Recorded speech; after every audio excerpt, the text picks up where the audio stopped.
Assalamualaikum warahmatullahi wabarakatuh. Bismillahirrahmanirrahim. Ashhadu an la ilaha illallah wa ashhadu anna Muhammadar Rasulullah. Allahumma salli ala sayyidina Muhammad wa ala ali sayyidina Muhammad.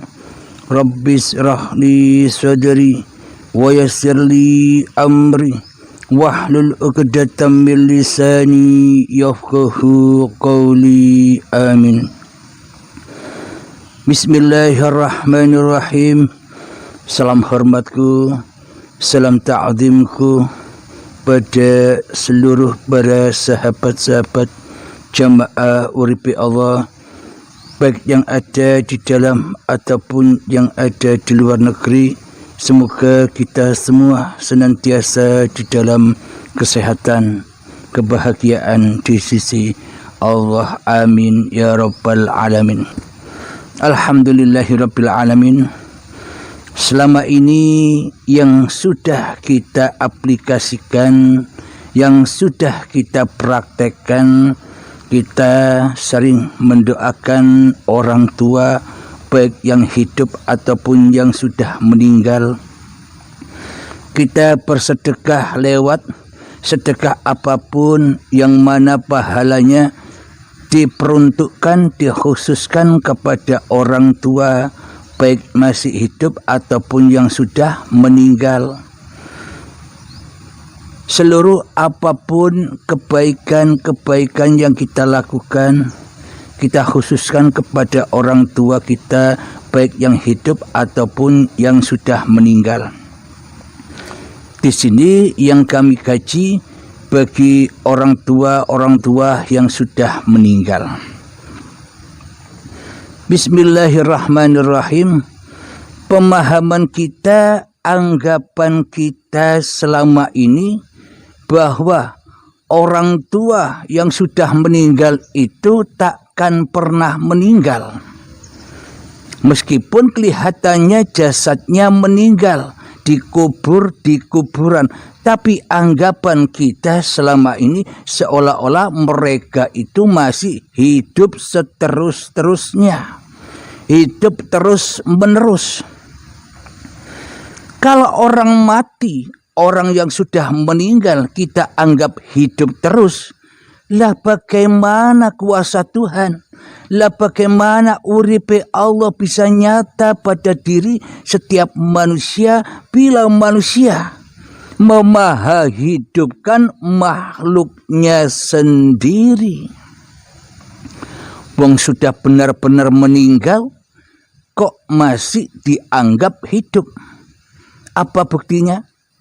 Kita mengirimkan sedekah, kita mengirimkan doa-doa.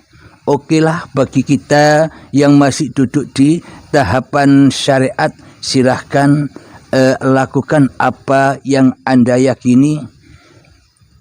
Yang terpenting di sini kita menyambungkan antara syariat dan hakikatnya.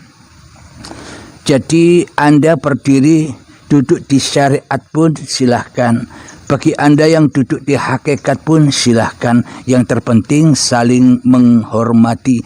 Karena syariat pun, karena hakikat pun bukan milik Anda, tapi milik Allah. Itu yang membuat persamaan. Namun apabila syariat ini masih diakui oleh syariat manusianya, namun bila hakikat ini masih diakui hakikat manusianya, namun bila makrifat ini masih diakui makrifat manusianya, selamanya takkan pernah ada titik temunya. Selamanya akan saling menjelek-jelekkan. Selamanya akan saling merendah-rendahkan. Yang syariat menganggap orang yang hakikat itu sesat. Yang hakikat menganggap orang syariat itu orang yang masih dalam tahapan perjalanan, belum sampai.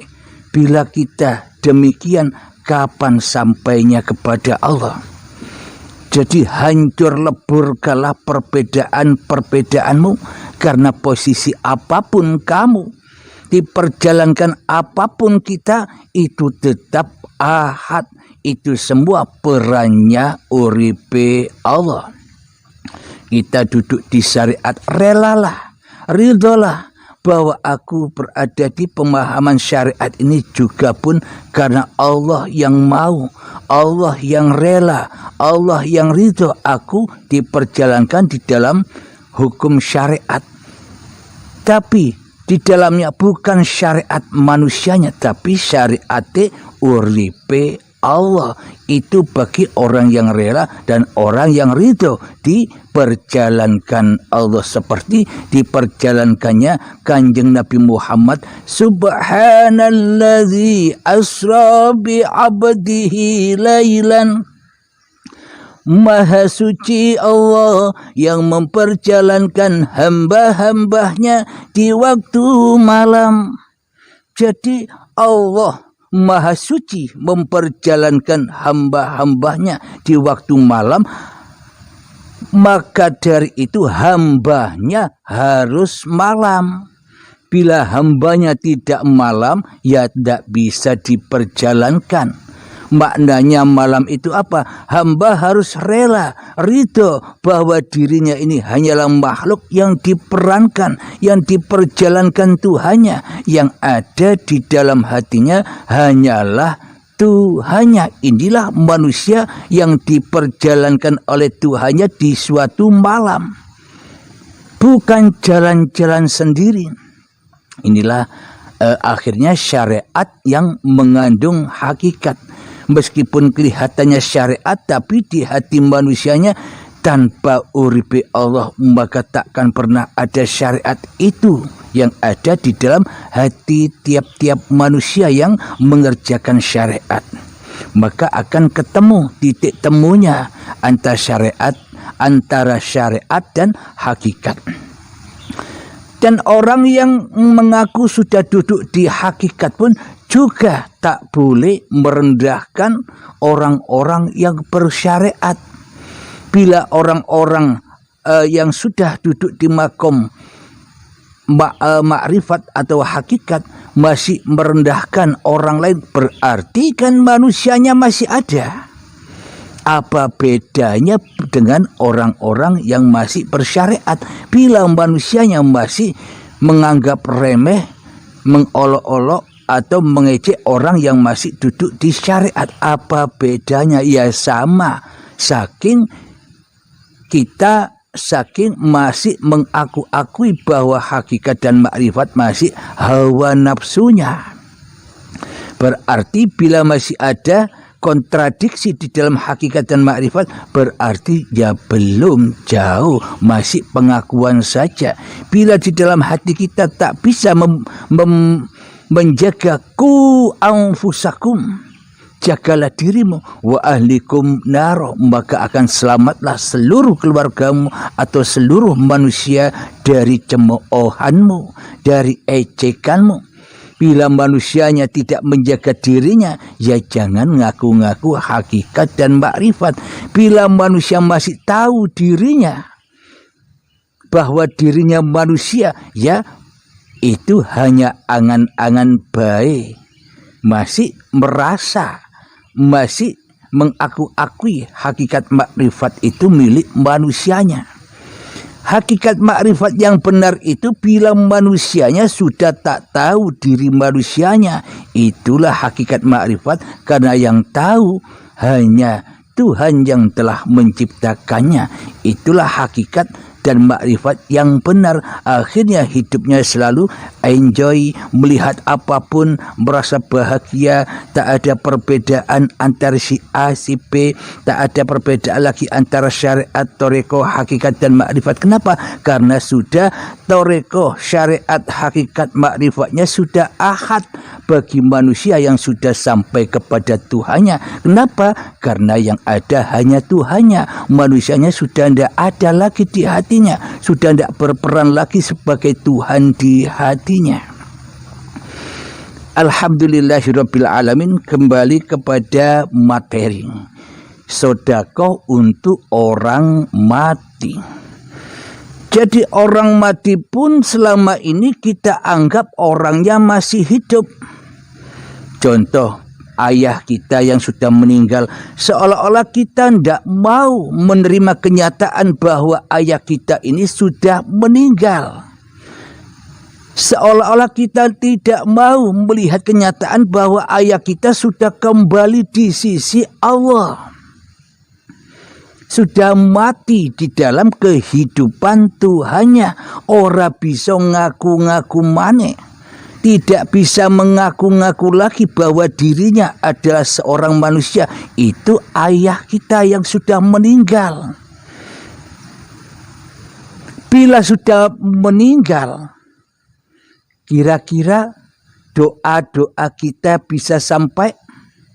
Coba secara logika, secara yang sebenar-benarnya selama ini kita hanya angan-angan saja. Kenapa? Karena kita selama ini tidak rela bila Allah yang hidup. Karena di hati kita selama ini kita hanya rela pada diri kita sendiri bahwa kitalah yang hidup, dan seluruh manusia pun, bahkan orang yang mati pun dianggapnya masih hidup. Apa buktinya? Mereka bisa menerima doa-doa kita. Orang tua yang sudah meninggal bisa menerima doa-doa anaknya. Ini kan berarti kita membangkitkan, menghidupkan orang yang sudah meninggal.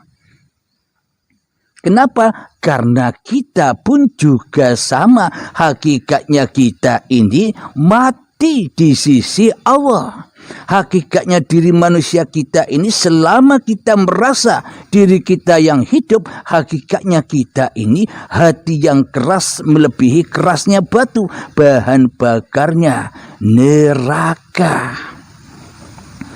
Karena paham yang kita pahami selama ini paham neraka, paham hawa nafsu dewe-dewe.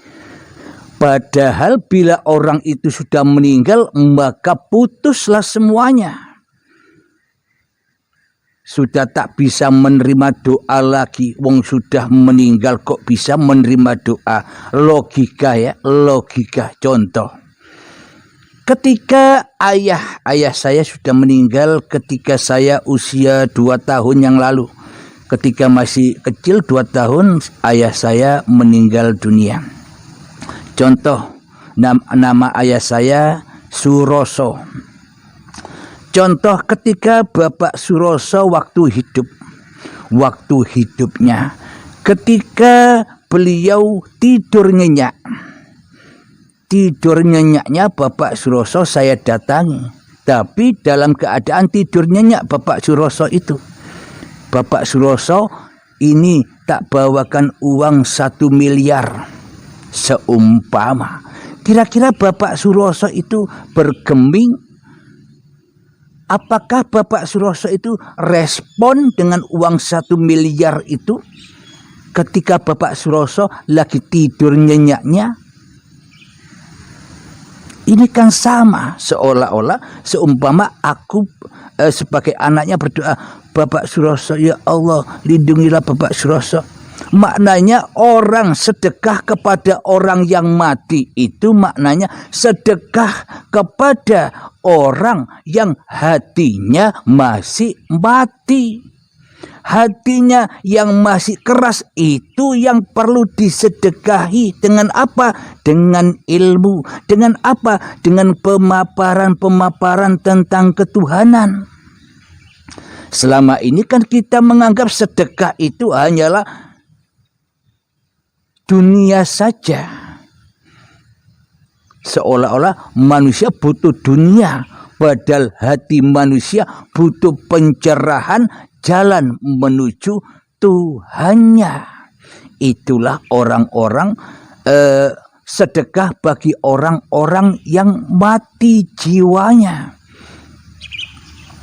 Jadi ketika manusianya masih merasa hidup di dunia ini, maka hakikatnya mereka itulah orang-orang yang mati jiwanya, mati kesadarannya, mati imannya, mati takwanya kepada Tuhannya.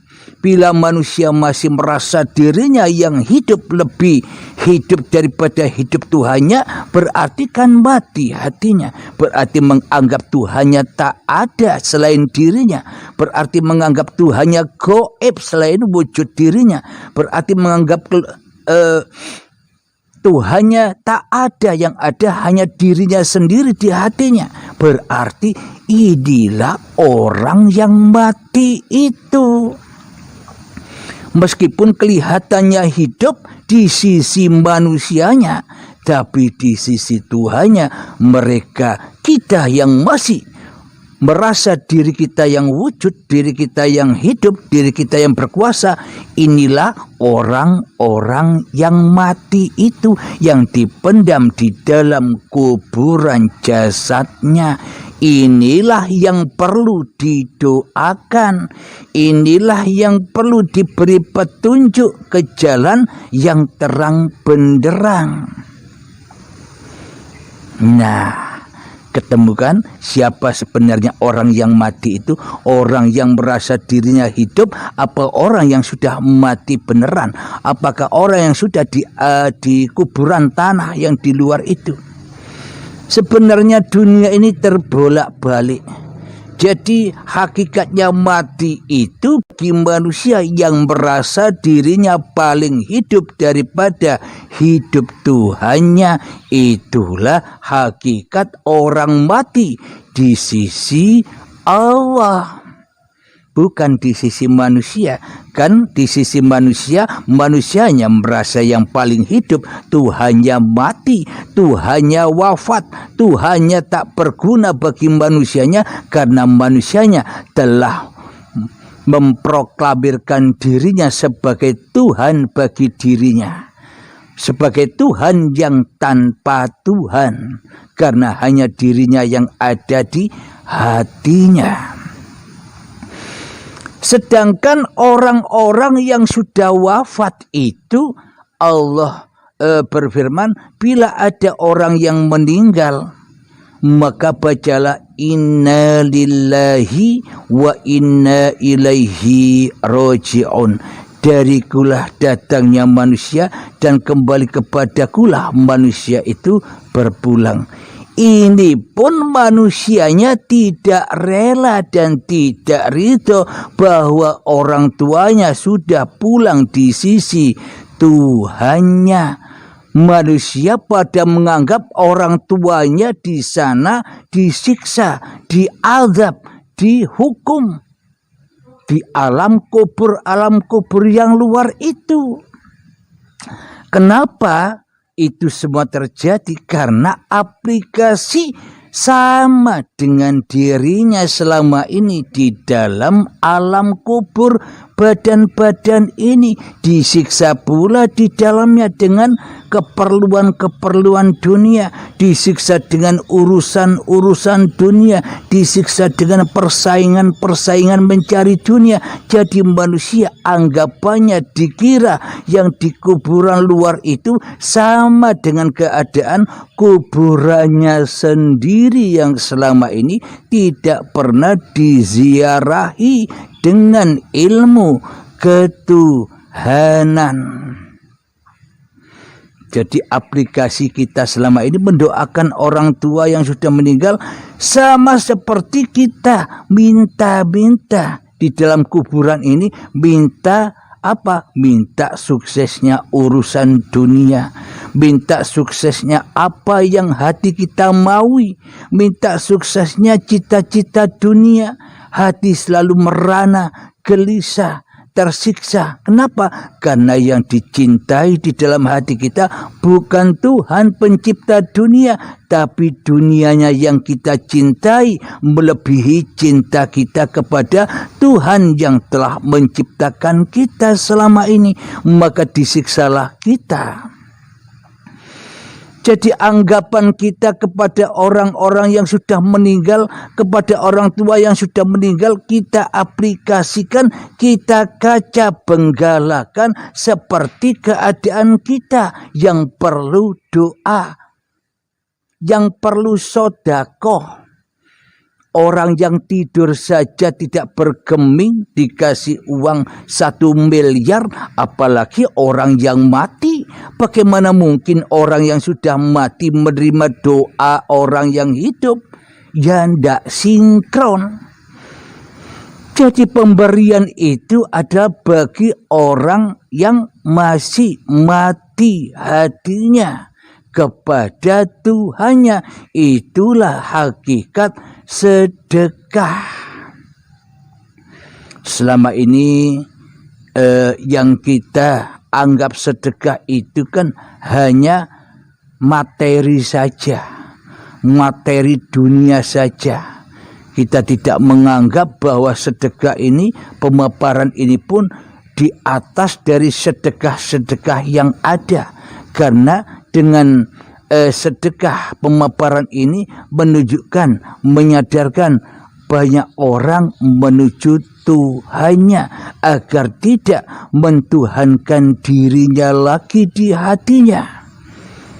Meskipun secara materi kita kaya raya, penguasa dunia, bila hati kita merana di dalam urusan babakan ketuhanan, buat apa kekayaan kita ini?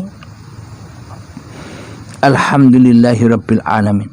Jadi logikanya bagaimana mungkin orang yang mati secara syariat lo ya, bukan mati hatinya, mati secara syariat seperti ayah atau bapak saya yang sudah meninggal. Bagaimana mungkin bapak saya bisa menerima doa-doa saya bila saya berdoa memohon ampunkan dirinya, sementara dirinya sudah mati kemanusiaan, mati kemanusiaannya, tenggelam di dalam kehidupan Tuhannya. Beliau sudah ada di sisi Allah, sudah enak-enak, sudah enjoy, sudah di dalam surganya Allah. Bagaimana mungkin orang mati menerima doanya orang hidup? Wong sudah mati, wong sudah tidak ngaku-ngaku lagi dirinya hidup, wong sudah tidak ngaku-ngaku lagi dirinya berkuasa atas dirinya. Wong di dalam hatinya sudah kembali kepada Tuhannya. Tentu bahagia mereka di sisi Tuhannya. Sementara kita yang mendoakan bahagianya di sisi hawa nafsu kita sendiri. Jauh beda. Seumpama sama halnya ahli neraka mendoakan ahli surga. Cocok enggak? Mestinya orang tua kita yang sudah kembali di sisi Allah yang mendoakan kita di dunia ini agar selamat jalan kita seperti jalan mereka yang sudah mendahului kita. Seumpama bila dikatakan orang tua kita masih hidup, kan ya begitu. Tapi bagi manusia yang sudah meninggal, maka sudah putus semua apa yang diperankannya. Karena di dunia pun juga perannya Allah, di akhirat pun juga perannya Allah. Apa yang tidak putus bagi manusianya kecuali keberlangsungan kelanggengan Tuhannya. Bismillahirrahmanirrahim. Ada ayat, kullu nafsin dha'iqatul maut. Setiap yang bernyawa pasti mati. Ayo coba kita hayati, coba kita resapi. Setiap yang bernyawa pasti mati. Maknanya setiap yang bernyawa pasti mati. Setiap manusia yang merasa dirinya lebih hidup daripada hidup Tuhannya, itulah kematiannya. Jelas? Kullu nafsin dha'iqatul maut. Ketika manusia merasa dirinya yang paling hidup daripada hidup Tuhannya, itulah hakikat kematian manusianya. Di sisi Tuhannya mati apanya? mati jiwanya, mati apanya? Keras hatinya, mati apanya? Tidak sadar bahwa dirinya makhluk bukan Tuhan. Kullu nafsin dha'iqatul maut. Jadi setiap yang bernyawa, setiap manusia yang merasa bernyawa, berroh, berjiwa, bernyawa, pasti mati. Apa? Karena manusianya merasa dirinya yang hidup, Tuhannya dimatikan. Karena manusianya merasa yang berkuasa, Tuhannya dilemahkan, tiada perannya di hatinya selama ini. Terus apalagi bahwa doa-doa kita kepada orang tua kita selama ini hanyalah angan-angannya hawa nafsu saja. Sama halnya seperti saya sebutkan tadi, seolah-olah ahli neraka, orang mati mendoakan yang hidup. Maknanya manusia mendoakan Allah. Kan sama seperti itu. Masa boneka mendoakan yang menciptakan boneka? Masa wayang mendoakan dalangnya? Kan tidak mungkin. Semuanya serba kebolak-balik. Kenapa? Karena pemahamannya, karena keyakinannya ikut keyakinan hawa nafsunya yang selalu menyesatkan dari jalan Tuhannya. Sama dengan junjungan kita Nabi Muhammad sallallahu alaihi wasallam, seolah-olah Nabi Muhammad sampai sekarang masih hidup. Maka dari itu banyak orang yang berselawat.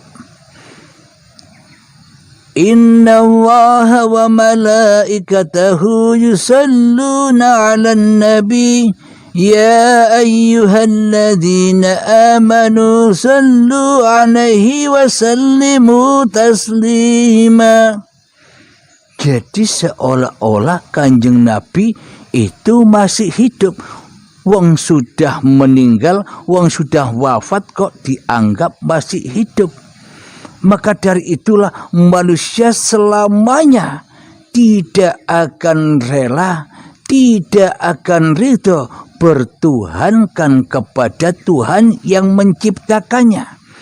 Bila manusia masih mendewa-dewakan makhluk, selamanya manusia tak akan pernah kenal dengan Tuhannya yang menghidupinya. Apa buktinya? Kanjeng Nabi Muhammad itu sudah wafat. Bila sudah wafat, apakah bisa dikirimi sebuah sholawat? Mari kita baca, buktikan di dalam firman-Nya Allah, agar saya tidak dikatakan mengada-ada dengan pemahaman ini. Semuanya serba Al-Quran. Kalau bukan Al-Quran, saya tidak berani menerangkannya. Silakan wahai para sahabatku, buka di surat Al-Anbiya.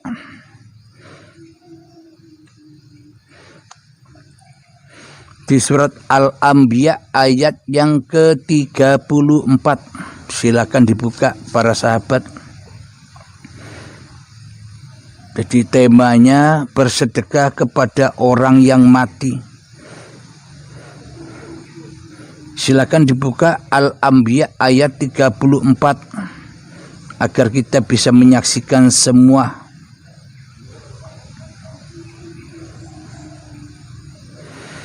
Bismillahirrahmanirrahim. Wa ma ja'alna li basharin min qablikal khuld afa in mitta fahumul khalidun. Yang artinya, dan kami tidak menjadikan hidup abadi bagi seorang pun manusia sebelum engkau Muhammad. Ini kata Allah kepada Muhammad, kata Allah kepada seluruh manusia. Maka jika engkau wafat, apakah mereka akan kekal? Nah, Jadi saya ulang lagi. Dan kami tidak menjadikan hidup abadi bagi seorang manusia sebelum engkau, wahai Muhammad. Maka jika engkau saja wafat, apakah mereka akan kekal? Jadi tak ada manusia yang kekal hidupnya di dunia ini. Maknanya kekalnya hidup inilah kekalnya uripe Allah. Bila manusia sudah kembali kepada Tuhannya, ya manusianya yang tidak merasa hidup lagi, sudah tidak wujud lagi, sudah tak ada lagi manusianya kecuali la ilaha illallah. Inilah bukti Nabi Muhammad saja wafat, apalagi orang tua yang sudah meninggalkan kita. Bagaimana mungkin mereka bisa menerima doa-doa kita sementara kita masih di dalam neraka hawa nafsu kita sendiri. Jika kita ingin ketemu mereka, kita ingin mendoakan mereka, yang masuklah ke dalam babakan hakikat makrifat, nanti ketemu dengan arwah mereka. Kemana arwah mereka? Arwahnya orang-orang yang sudah meninggalkan kita dahulu, sejak Nabi Adam, sejak Nabi Muhammad sampai kepada orang tua kita, arwahnya menjadi ruhullah, uripe Allah. Karena kita selama ini tidak rela bertuhankan Allah, maka kita banyak ibadahnya, seolah-olah kita membanggakan ibadah dan ilmu kita. Kita membanggakan doa-doa kita kepada orang tua kita.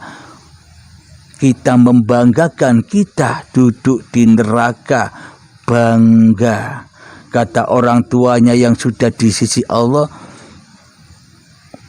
kamu masih di dalam neraka kok mendoakan orang yang sudah di surga.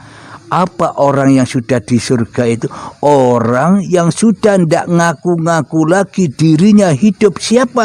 Ya bapak kita, ya orang tua kita itu sudah di surga. Maknanya orang mati yang perlu disedekahi itu adalah kita sendiri yang mati. Hatinya ini loh yang perlu sedekah. Sedekah dari mana? Sedekah dari Tuhannya. Karena kita selama ini tak merasa dipelihara Tuhan, karena kita selama ini tak merasa dijaga Tuhan, karena kita selama ini tak merasa dicukupi Tuhan, karena kita selama ini tak merasa dihidupi Tuhan, karena kita selama ini tak merasa dikuasai Tuhan, karena kita ngaku-ngaku jadi Tuhan sendiri. Masa ahli neraka mendoakan ahli surga? Lah kebalik itu. Alhamdulillahirabbil alamin. Jadi Kanjeng Nabi Muhammad saja meninggal, tidak abadi hidupnya. Kenapa? Karena hidup yang ada pada Nabi Muhammad, karena hidup yang ada pada Nabi Adam, karena hidup yang ada pada para nabi dan para manusia sebelum kita, itu ya semua uripe Allah. Jadi sudah tidak ada manusianya. Kanjeng Nabi Muhammad saja masih hidupnya bilang di dalam Al-Quran, Muhammad bukan kamu yang lempar, aku yang lempar. Padahal Nabi Muhammad masih hidup. Tapi praktek hati Kanjeng Nabi Muhammadnya sebenarnya tidak ada di dalam hatinya. Yang ada hanya Allah. Buktinya apa? Nabi Muhammad tak bisa melempar, Nabi Muhammad tak bisa memanah kecuali uripe Allah. Masa iman kita tidak ikut imannya Nabi Muhammad? Padahal Nabi Muhammad merasa mati dirinya di hatinya meskipun ia kelihatan hidup. Tapi kita meskipun kita masih hidup, tapi kita merasa diri kita yang hidup, Allahnya mati. Berarti Tuhannya masih manusianya. Berarti kan salah Tuhan. Tidak sama Tuhannya Nabi Muhammad dengan Tuhan kita selama ini. Maka orang-orang yang seperti kita inilah yang perlu disedekahi dengan apa? Dengan hidayah. dengan rahmat Tuhan hanyalah sedekah itu. Tergantung Allah menghidayai siapa saja. Semoga kita, terkhususnya saya dan kita semua jamaah Uripe Allah, mendapatkan hidayah dan mendapatkan perlindungan dari Allah Subhanahu wa Ta'ala. Amin ya rabbal alamin. Asal Anda sudah taubat dari menjadi Allah. Kita kan selama ini jadi Allah tapi tidak terasa. Allahnya ditiadakan, Tuhannya tak diberlakukan di hati kita. Yang berlaku di dalam hati kita hanyalah diri kita sendiri selama ini. Sebelum saya lanjutkan ayatnya, ya sudah terbukti ya. Dan kami tidak menjadikan hidup abadi bagi seorang manusia sebelum engkau Muhammad. Tidak ada hidup yang abadi. Maknanya mati semua, wafat semua. Kalau sudah mati semua, wafat semua, apa bisa menerima sedekah? Coba Anda pikirkan. Logika, pakai akal pikir. Jangan pakai angen-angen wae. Pokoknya ada orang bicara begini percaya. Bilang cerita begitu percaya. Coba pakai logika, pakai iman yang ada di dalam dada ini. Dan kami tidak menjadikan hidup abadi bagi seorang manusia pun sebelum engkau Muhammad. Maka jika engkau saja wafat, apakah mereka akan kekal? Semuanya fana. Fana kemanusiaannya, kekal uripe. Allah menghidupi manusia sejak Nabi Adam hingga saat ini sampai akhir zaman nanti. Allah lah uripe, Allah lah yang kekal. Manusianya rusak. Manusianya hidupnya ya kembali kepada siapa yang memerankan saat hidupnya. Sebelum kami lanjutkan, marilah kita masuk ke dalam diri kita, mengheningkan cipta-cipta diri manusia kita, mensunyikan cipta-cipta diri manusia kita, memalamkan cipta-cipta diri manusia kita agar nyata kewujudan uripe Allah yang selama ini kita akui sebagai uripe manungsane. Silakan kita masuk ke dalam diri kita dengan rela dan ridho. Bismillahirrahmanirrahim. Mengheningkan cipta. Mulai, silakan berperang. Saya tunggu 5 menit.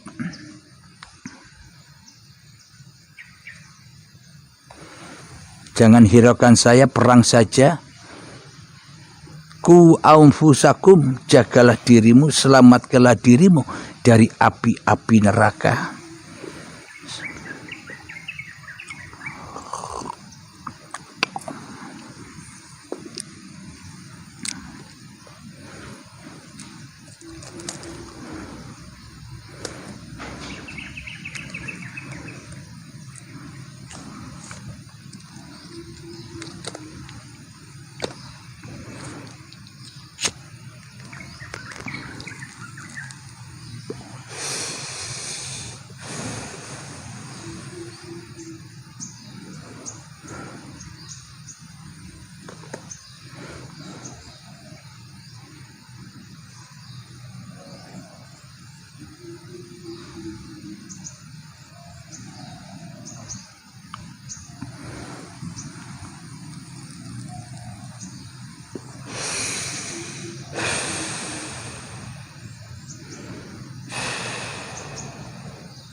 Alhamdulillahirabbil alamin, mengheningkan cipta selesai.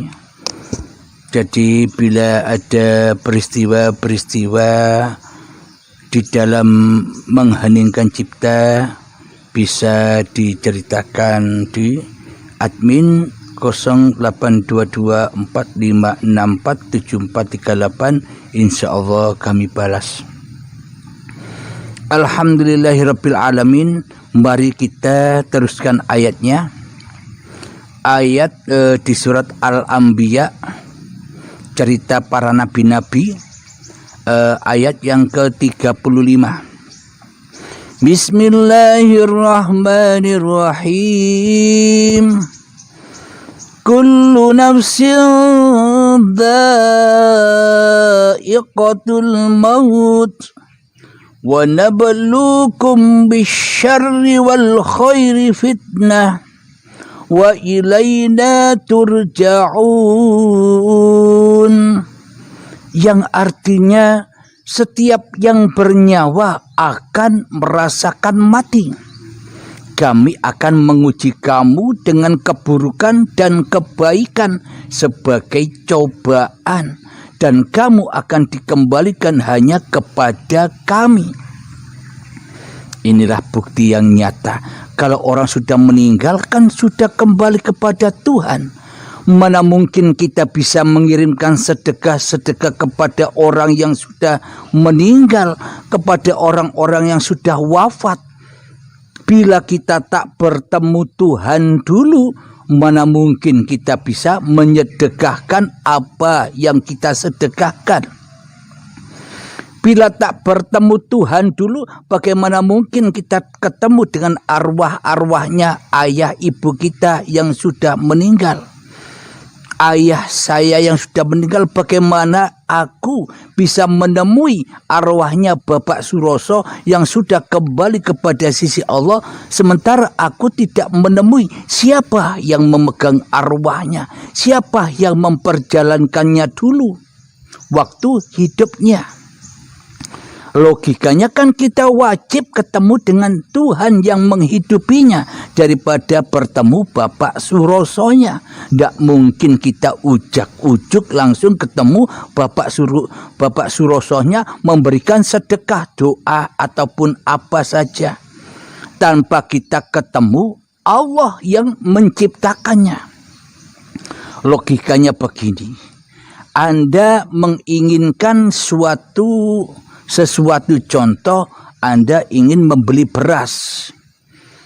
Ketika Anda sudah membawa uang, ibaratkan doa-doa Anda yang akan dikirimkan ditukar dengan beras. Bila Anda, apakah mungkin Anda bisa bertransaksi dengan berasnya sendiri? Tanpa bertransaksi, jual beli dengan pemilik beras. Jadi ketika kita ingin sampai kepada keinginan kita untuk membeli beras, ya kita harus wajib ketemu dulu dengan pemilik beras, baru kita ketemu beras. Sama halnya kita bersedekah kepada orang tua kita yang sudah meninggal, tanpa kita ketemu Allah yang menciptakan orang tua, bagaimana mungkin sampai amal-amal kita? Bung, selama ini amal-amal kita itu bukan amal ibadah, yakni amal yang buruk. Kenapa? Karena kita yang merasa beramal, karena kita yang merasa berkuasa, karena kita yang merasa hidup melebihi hidupnya Tuhan. Bagaimana mungkin itu dikatakan kebaikan? Bagaimana mungkin itu dinamakan sedekah, sementara hati manusianya ingkar kepada Tuhannya? Bagaimana itu dikatakan sedekah kepada orang mati, sementara manusianya kufur kepada Tuhannya? Nyambung tidak kira-kira? Ya, silakan ditimbang-timbang sendiri. Jadi setiap yang bernyawa akan merasakan mati. Bagi manusia yang merasa dirinya hidup, itulah orang mati di sisi Allah, karena Allah telah disekutukan dengan dirinya. Uripe Allah telah disekutukan dengan uripe manungsane. kekuasaan manusianya, kekuasaan Tuhannya telah disekutukan dengan kekuasaan manusianya selama ini. Itulah kematian, itulah kerasnya hati, itulah kekufuran, itulah dosa-dosa yang tak terampuni, dosa yang terbesar. Lalu bagaimana mungkin doa-doa kita sampai kepada orang yang sudah kembali ke sisi Allah, sementara kita belum menjadi hamba Allah di dalam hati kita, yang tidak akan pernah ketemu dengan arwahnya yang sudah meninggal. Kenapa? Karena tertutupi dengan hawa nafsu kita sendiri-sendiri. Kami akan menguji kamu dengan keburukan dan kebaikan. Sebagai cobaan kita selama ini diuji dengan keburukan dan kebaikan. Kamu di dalam hatimu yang kau pandang diri manusiamu ataukah diri Tuhanmu? Bila yang ada di dalam hati kita ini masih wujud manusia, masih hidup manusia, masih kuasa manusia, ya kebaikan dan keburukan itulah api-api neraka bagi kita. Kebaikan dan keburukan pun sama-sama api neraka, siksaan buat kita. Bila yang wujud di dalam hati kita masih manusianya. Apa buktinya? Ketika kita berbuat keburukan, kita sedih, kita menyesal, kita diampuni apa tidak ya oleh Allah. Perbuatanku begitu buruknya, kelakuanku begitu nistanya. Ini kan orang-orang yang berputus asa. Baik pun kepada orang-orang yang mengerjakan kebaikan, ibadah, akhirnya di dalam hatinya merasa bangga dengan ibadahnya, merasa mulia dengan kelakuannya, dengan ibadahnya, dengan ilmunya. Inilah orang-orang yang tidak lulus dalam ujian. Kenapa? Karena keburukan dan kebaikan dituhani oleh manusianya. Akhirnya tidak lulus manusianya. Karena semuanya dianggap sebagai cobaan. Kenapa? Karena manusianya masih menjadi Tuhan di dalam hatinya. Jadi baik keburukan ataupun kebaikan, ketaatan sama-sama buruk di sisi Tuhannya. Kenapa? Karena manusianya masih merasa dirinya yang lebih wujud daripada Tuhannya di hatinya. Dan kamu akan dikembalikan hanya kepada kami. Bila kita tak mau kembali kepada Tuhan, maka selamanya kita akan tersiksa di dalam nerakanya Allah. Apa? Panas. Hati kita selalu panas dengan urusan-urusan selain Allah, dengan urusan dunia, dengan urusan kebanggaan, dengan urusan kemuliaan. Kita dihukum terus di dalam api neraka. Kenapa? Karena kita mati hatinya. Sedangkan orang tua yang sudah mati itu manusianya sudah hidup kekal. Maknanya bagaimana? Hidup yang ada pada orang tua itu kan hidupnya uripe Allah. Kekal mereka abadan abada. Kenapa? Karena bukan hidup mereka lagi. Karena sudah kembali kepada kami, kata Allah, yakni kembali kepada uripe Allah. Mereka lebih selamat daripada kita selama ini. Ahli neraka kok mendoakan ahli surga. Ahli neraka kok bersedekah kepada ahli surga. Ini kan kebalik.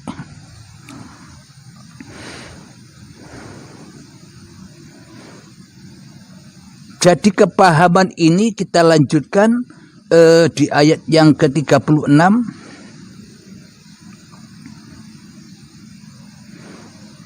وَإِذَا رَآكَ الَّذِينَ كَفَرُوا يَتَّخِذُونَكَ إِلَّا هُزُوًا أَهَذَا الَّذِي يَذْكُرُ آلِهَتَكُمْ وَهُمْ بِذِكْرِ الرَّحْمَنِ هُمْ كَافِرُونَ. Yang artinya Dan apabila orang-orang kafir itu melihat engkau Muhammad, mereka hanya memperlakukan engkau menjadi bahan ejekan. Mereka mengatakan, apakah ini orang yang mencela Tuhan-Tuhanmu, padahal mereka yang ingkar mengingat Allah yang Maha Pengasih. Jadi pemahaman tentang ketuhanan ini selalu dicibir oleh hawa nafsu, selalu dihina oleh iblis dan setan, selalu dihina, dianggap sesat. Kenapa? Karena manusianya sudah disesatkan oleh setan di dalam hatinya. Jadi menganggap kajian tentang ketuhanan ini ajaran sesat, kata setan. Kenapa? Karena setan tak rela, karena setan tak ridho bila manusianya kembali kepada Tuhannya. Maka dari itu manusia gampang diadu domba. Kenapa? Karena Tuhannya yang tukang adu domba. Siapa? Iblis dan setan di hatinya, yang merasa dirinya lebih wujud daripada wujud Tuhannya, yang dirinya tak mau sujud kepada Adam, tak mau tersungkur kepada keadamannya, karena manusia tak mau kembali kepada hakikat sejati diri manusianya di hatinya.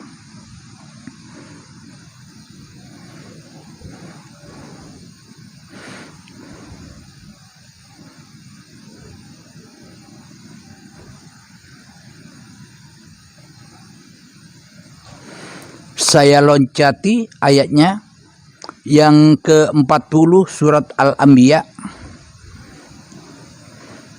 Surat yang ke-40.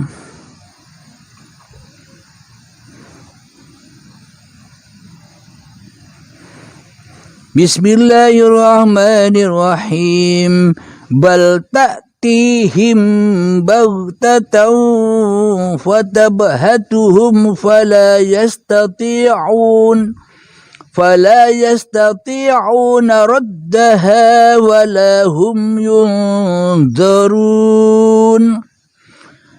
Yang artinya sebenarnya hari kiamat itu akan datang kepada mereka secara tiba-tiba, lalu mereka menjadi panik, maka mereka tidak sanggup menolaknya dan tidak pula diberi penangguhan waktu. Apa itu? Syakaratul maut. Apa itu? Baiatul akbar. Jadi kiamat menurut manusia dan kiamat menurut Allah itu beda selama ini. Kenapa? Karena manusia tidak mentuhankan Tuhannya di hatinya. Karena manusia mentuhankan awake dhewe. Jadi membuat versi-versi sendiri dengan pemahaman hawa nafsunya. Kiamat dianggap kiamat yang luar. Hancurnya langit dan bumi, hancurnya gunung-gunung dianggap itu kiamat. Padahal hakikat kiamat di sisi Allah itu saat syakaratul maut, manusianya ketemu dengan kiamatnya sendiri-sendiri, hancur lebur hidup dan badannya sendiri-sendiri. Ketika setelah kiamat dikembalikanlah mereka kepada penciptanya, maka pas cocok dengan inna lillahi wa inna ilaihi roji'un. Selesai sudah semua urusan, karena sudah dihandle Tuhannya, karena sudah dikembalikan kepada Tuhannya. Sebenarnya hari kiamat itu akan datang kepada mereka secara tiba-tiba, syakaratul maut. Lalu mereka menjadi panik, maka paniklah mereka manusia yang tidak bertuhan di dalam hatinya. Maka mereka tidak sanggup menolaknya dan tidak pula diberi penangguhan, ya kematian saat sakaratul maut tiba. Itulah puncak-puncak azab yang pedih bagi orang-orang yang tidak mentuhankan Allah di hatinya. Tidak la ilaha illallah kan Tuhan di hatinya. Bukan bacaan la ilaha illallah, tapi aplikasi ketika diri kita tak ada yang ada hanya Allah. Itulah aplikasi la ilaha illallah. Seperti ketika Nabi Muhammad masih hidup, diabadikan di dalam Al-Quran, Muhammad bukan kamu yang melempar, aku yang melempar. Itulah tauhid, itulah imannya para nabi dan Nabi Muhammad sallallahu alaihi wasallam. Terus yang kita lakukan selama ini nyembah Tuhan yang mana? Bukan Tuhan yang dituhankan oleh Nabi Muhammad, tapi kita mempertuhankan diri kita sendiri. Nabi Muhammad saja tidak mentuhankan Muhammadnya di hatinya, tapi Nabi Muhammad mentuhankan Tuhan yang telah menciptakannya. Buktinya apa? Muhammad bukan kamu yang melempar, aku yang melempar. Itulah imannya Kanjeng Nabi Muhammad. Bila kita ingin jadi golongan umatnya Nabi Muhammad, ya imannya harus demikian.